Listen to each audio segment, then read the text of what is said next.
پاکستان کے موجودہ وزیر اطلاعات چودھری فواد حسین نے کل بیان دیا تھا کہ قائد اعظم محمد علی جناح پاکستان کو ایک اسلامی اور مذہبی ریاست نہیں بنانا چاہتے تھے، بلکہ وہ ایک سیکولر آدمی تھے اور ایک ترقی پسند ریاست چاہتے تھے، نہ کہ اسلامی ریاست چاہتے تھے۔ اور اس طرح دیگر کئی لوگ بھی، سیکولر لوگ، لبرل لوگ جو ہے وہ گاہے بگاہے بیانات دیتے رہتے ہیں، داغتے رہتے ہیں کہ پاکستان کو بانی پاکستان ایک اسلامی ریاست کسی صورت بھی نہیں بنانا چاہتے تھے،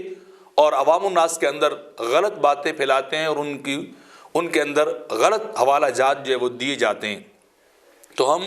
آج کچھ پوائنٹ آپ کے سامنے لا رہے ہیں اور آپ کے سامنے رکھ رہے ہیں کہ آپ خود فیصلہ کیجئے قائد اعظم رحمۃ اللہ تعالی علیہ کس قسم کا پاکستان اور کس قسم کا ملک بنانا چاہتے تھے۔ قائد اعظم کی اپنی زبانی یہ واقعہ انہوں نے بیان کیا تھا کہ مجھے لندن میں آقا علیہ الصلوۃ والسلام کی زیارت نصیب ہوئی اور آپ نے مجھے فرمایا کہ اے محمد علی، تم جاؤ اور وہاں ہند کے مسلمانوں کو لیڈ کرو اور ان کے لیے سٹرگل اور جد و جہد کرو۔ تو میں آقا علیہ الصلوۃ والسلام کے خواب کے بعد اور حکم کے بعد میں یہاں آیا اور میں نے مسلمانان ہند کے لیے ایک الگ اسلامی ملک کی کوشش شروع کر دی، اور اسلامی ملک کے بنانے کی باتیں انہوں نے گاہے بگاہے ہر جگہ پہ قرآن و سنت کی بات کی، اسلامی قوانین کی بات کی، ایک اسلامک کنٹری کی بات کی۔ تو 1941 میں عثمانی یونیورسٹی حیدرآباد دکن میں قائد اعظم رحمۃ اللہ علیہ جب خطاب کے لیے گئے تو وہاں انہوں نے کہا تھا کہ اسلامی حکومت میں اطاعت اور جفا کشی کا مرجع خدا کی ذات ہے، جس کی تمیل کا عمل وہ قرآن کے ذریعے اور اس کے احکام اور ضوابط کے ذریعے ہے۔ قرآن کے احکام ہی سیاست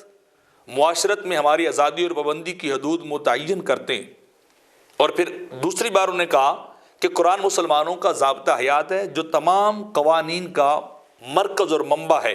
مذہبی رسوم ہوں، معاشرتی معاملات ہوں، تمام امور اس ضابطہ حیات میں موجود ہیں اور ہم اسی سے رہنمائی حاصل کرتے رہیں گے۔ پھر قائد اعظم رحمۃ اللہ علیہ نے مسلم لیگ کے سالانہ اجلاس 1943 کے موقع پر کراچی میں خطاب کرتے ہوئے کہا تھا کہ وہ کون سا رشتہ ہے جس میں منسلک ہونے سے تمام مسلمان ایک جسم کی طرح ہیں، وہ کون سی چٹان ہے جس پر اس ملت کی بنیاد کھڑی کی گئی ہے، وہ کون سا لنگر ہے جس سے اس امت کی کشتی کو محفوظ کیا گیا ہے۔ اور پھر ان باتوں اور ان سوالات کا جواب قائد اعظم نے خود ہی دیا اور کہا وہ بندھن، وہ رشتہ، وہ چٹان، وہ لنگر خدا کی عظیم کتاب قرآن مجید ہے۔ مجھے یقین ہے کہ جو ہم آگے بڑھتے جائیں گے ہمارے اندر زیادہ سے زیادہ وحدت اور یگانگی اور یکتائی پیدا ہوتی جائے گی اور ہم ایک رسول، ایک خدا اور ایک کتاب کو ماننے والے ہیں۔ اور پھر اس کے بعد علی گڑھ یوپی کے اندر 1944 کے اندر بانی پاکستان قائد اعظم محمد علی جناح نے تقریر کرتے ہوئے کہا تھا کہ پاکستان کی ابتدا تو اسی دن سے ہو گئی تھی جب ہندوستان میں پہلا مسلمان آیا تھا۔ اب غور کیجئے، پاکستان کی ابتدا اسی دن سے ہو گئی تھی جب پہلا مسلمان یہاں آیا تھا، تو پاکستان کی وہاں ابتدا ہوگی۔ اور قیام پاکستان کے بعد قائد اعظم نے خطاب کے موقع پہ کہا تھا کہ میرا ایمان ہے ہماری نجات اسی اسوہ حسنہ پر چلنے میں ہے جو اسوہ حسنہ ہمارے پیغمبر صلی اللہ علیہ وسلم نے ہمیں عطا کیا ہے، ہماری کامیابی اسی میں ہے۔ اور پھر فرمایا ہم اپنی جمہوریت کو اسلامی اصولوں پہ استوار کریں گے، اسی پہ اسے بلٹ اپ کریں گے اور اپنے ملک کے قوانین بھی اسی پہ چلائیں گے۔ اور اس کے بعد 1944 کے اندر قائد اعظم رحمۃ اللہ علیہ کشمیر کے دورے پر گئے تو وہاں نیشنل کانفرنس کے استقبالیے میں شیخ عبداللہ کے اسپاسنامہ کے جواب میں آپ نے وہاں خطاب کرتے فرمایا ہمارا خدا ایک، ہمارا رسول ایک، ہماری کتاب ایک، ہمارا دین ایک ہے، ہم اسی کے پابند ہیں جو کتاب و سنت کے اندر پایا جاتا ہے۔ اور پھر اس کے بعد 17 ستمبر 1944 کو گاندھی، ہندوستان کے بانی مہاتما گاندھی کو جو خط لکھا تھا تو انہوں نے اس کے اندر لکھا کہ قرآن مسلمانوں کا ضابطہ حیات ہے،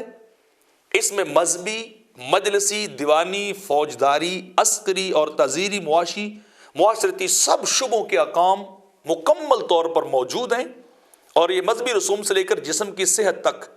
ایک جماعت کے حقوق سے لے کر فرد کے حقوق تک اور اخلاق سے لے کر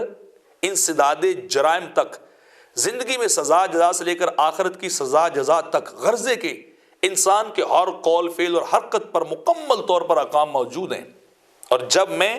کہتا ہوں کہ ہم مسلمان ہیں تو ہمارا نظریہ دوسرے ادیان کے لوگوں کی طرح نہیں کہ زندگی اس دنیا تک محدود ہو، بلکہ میں حیات اور ما بعد الحیات یعنی برزخ اور قیامت کی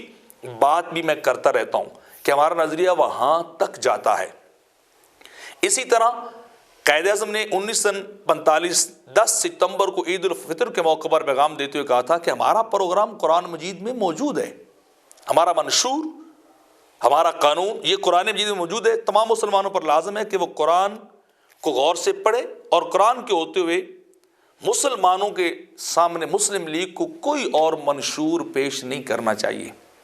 یہ قائد اعظم کی تقاریر کے مجموعے اور ان کے اقتصابات ہیں۔ اس طرح 25 جنوری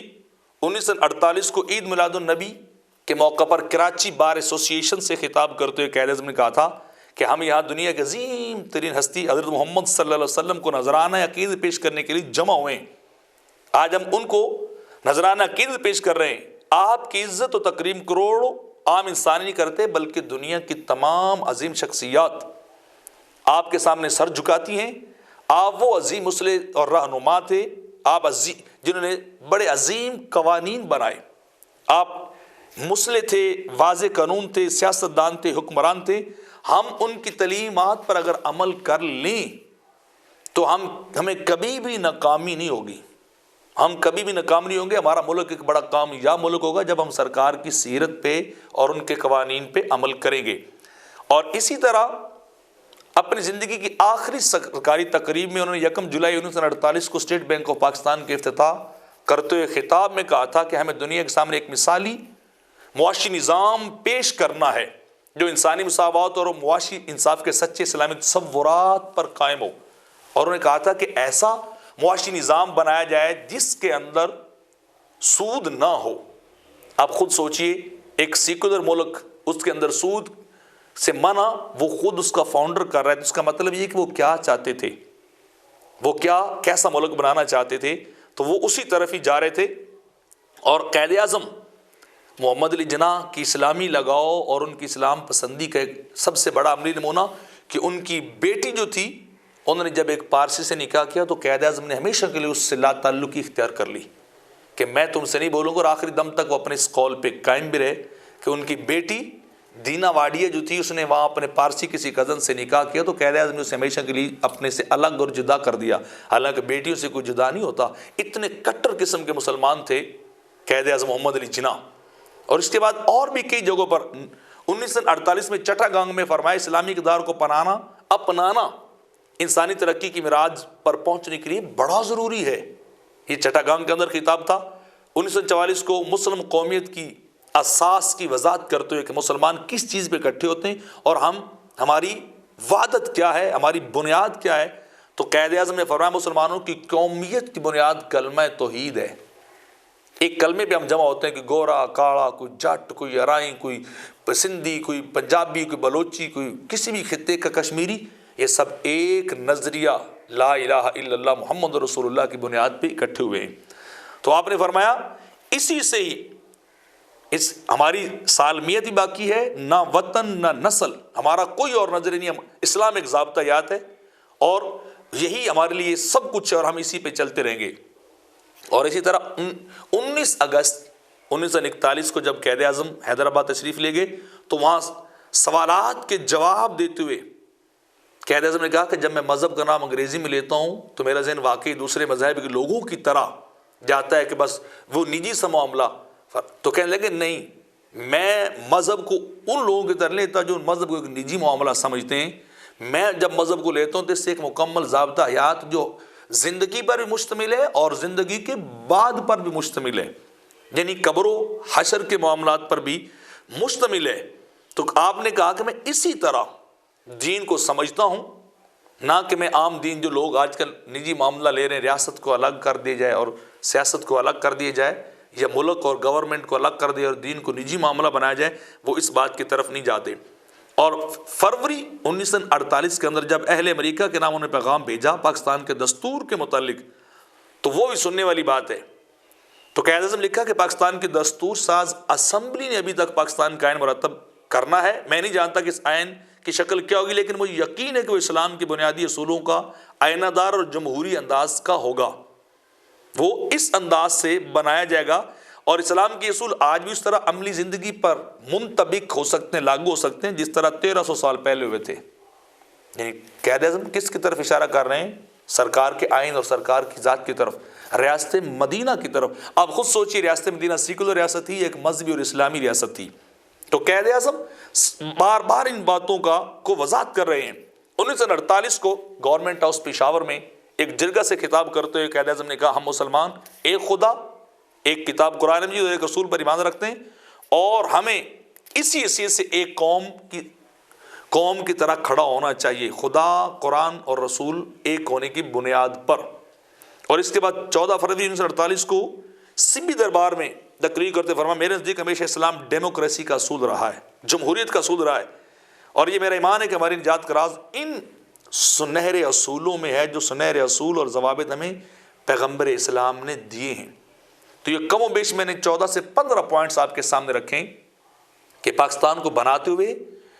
ایک ہی نظریہ تھا کہ ایک اسلامی اسٹیٹ بنائی جائے گی، ایک اسلامی ریاست کھڑی کی جائے گی، اور اس اسلامی ریاست کو ہم رول ماڈل بنائیں گے، اور اسی اسلامی ریاست کا تصور علامہ اقبال نے مسلم لیگ کے سالانہ اجلاس 1929 الہ آباد میں جدید الہیات پہ جب خطاب کرتے کہا تھا، تو کہا کہ ہم ایسی مسلم ریاست کو چاہتے ہیں جہاں قوانین، تعلیم، ثقافت، معیشت اسلامی اصولوں کے اوپر کھڑی ہو، ہم اس کے بغیر کوئی اور ملک نہیں چاہتے۔ تو فواد چودھری جیسی لوگ اور ان سے ہٹ کر دوسرے لوگ جو لبرلز ہیں، یہ آئے دن جان بوجھ کے شوشہ چھوڑتے ہیں ملک کی بنیادوں کو کھوکھلا کرنے کے لیے، حالانکہ ان کا اپنا عالم یہ کہ یہ چلتی پھرتی چیزیں 2002 سے یہ سیاست میں ہیں، مشرف کے ماؤتھ پیس رہے، زرداری صاحب کی پاکٹ میں جا کے گھسے، ان سے نکلے تو مسلم لیگ کی کاف کی طرف چلے گئے، وہاں سے دوڑے تو عمران خان کی ٹوکری میں جا پڑے، اور وہاں بیٹھ کر یہ ایسی بیانات دیتے ہیں، حالانکہ عمران خان خود اسلامی اور فلاحی ریاست مدینہ کی بات کرتے ہیں۔ تو یہ وزیر جان بوجھ کے ڈاؤٹ پھیلاتے ہیں، کیونکہ موصوف جو ہے یہ بڑے مدہوش رہنے والے بھی ہیں، اور بڑے حسن کے بھی دل دادا ہیں، اور بڑی بڑی خوبصورت روح ہستیوں کے ساتھ تصویریں بھی، اور ان کے ہاں آنا جانا ان کا کافی لگا رہتا ہے۔ تو یہ اپنے ذہنی طور پہ بیمار لوگ ہیں جو پاکستان کی بنیادی اقدار کے اوپر اور اساس کے اوپر حملہ کر کے اس ملک کو کمزور کرنا چاہتے ہیں۔ قائد اعظم بھی اور علامہ اقبال بھی ایک اسلامی ریاست کے داعی تھے، یہی چاہتے تھے، اور یہی ان کی زندگی اور ان کے فرمودات سے ہمیں ملتا ہے۔